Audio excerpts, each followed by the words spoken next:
Dobar dan i dobrodošli u Creation Makers edukacijski videoblog o embotima.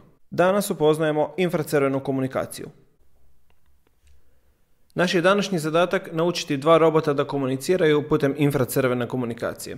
Napraviti ćemo takav program da se prvi robot kreće unaprijed 1 sekundu nakon što pritisnemo tipkalo na njemu i onda odašilje pomoću infracrvene komunikacije poruku drugom robotu, drugi robot prima poruku i nastavi s kretanjem.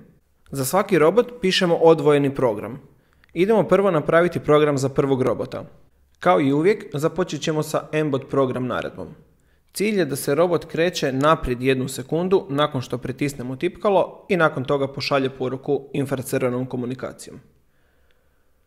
Unutar kontrol dijela stavit ćemo jednu forever petlju i nakon toga provjeravati je li pritisnuto tipkalo pomoću if-then naredbe. Unutar if-then naredbe iskoristit ćemo naredbu button pressed i ubaciti je u if naredbu. Za one koji koriste noviju verziju mbloka pisat će onboard button pressed ovdje. Kada je tipkalo pritisnuto, reći ćemo robotu da se započne kretati prema naprijed, brzinom od 100 recimo, i da se kreće 1 sekundu. Nakon toga robot mora stati, to ćemo napraviti naredbom run forward at speed 0 i poslati poruku putem infracrvene komunikacije. To je novost koju u dosadašnjim videima nismo imali, ali vrlo jednostavno za korištenje. Na dnu robots kategorije naredbi postoji naredba send embots message. Nju ćemo postaviti odmah nakon završetka kretanja robota. Pomoću ove naredbe robot pošalje ovaj tekst putem infracrvene komunikacije drugom robotu.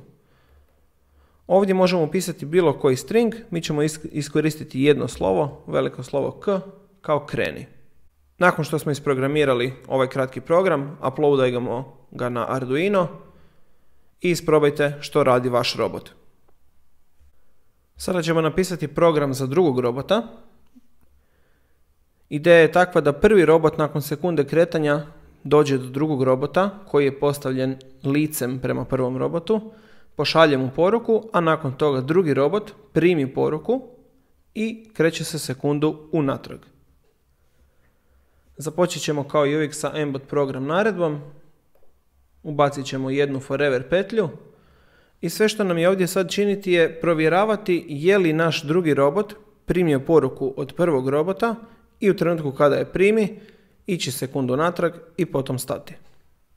Da bismo provjerili je li drugi robot primio naredbu, iskoristit ćemo if naredbu, a unutar nje ćemo iskoristiti naredbu za primanje poruka putem infracrvene komunikacije embots message received.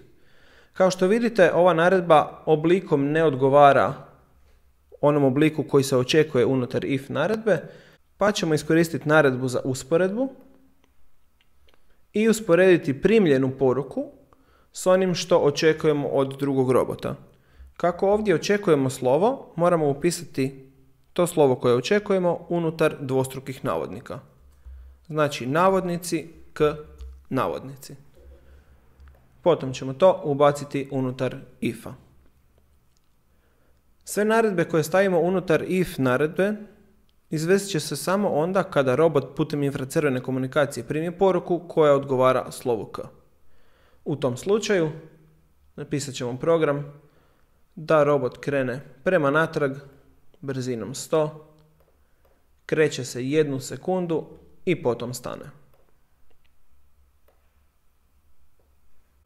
Uploadajte ovaj program na vašeg drugog robota i isprobajte kako rade zajedno. Kako biste isprobali programe oba robota, postavite robote kao što je prikazano na slici. Neka licem gledaju jedan prema drugome i neka budu udaljeni otprilike 20 do 30 cm. Potom na prvom robotu stisnite gumbić, on će se kretati prema drugom robotu, poslat će mu poruku, drugi robot će primiti poruku i kretati se 1 sekundu unatrag.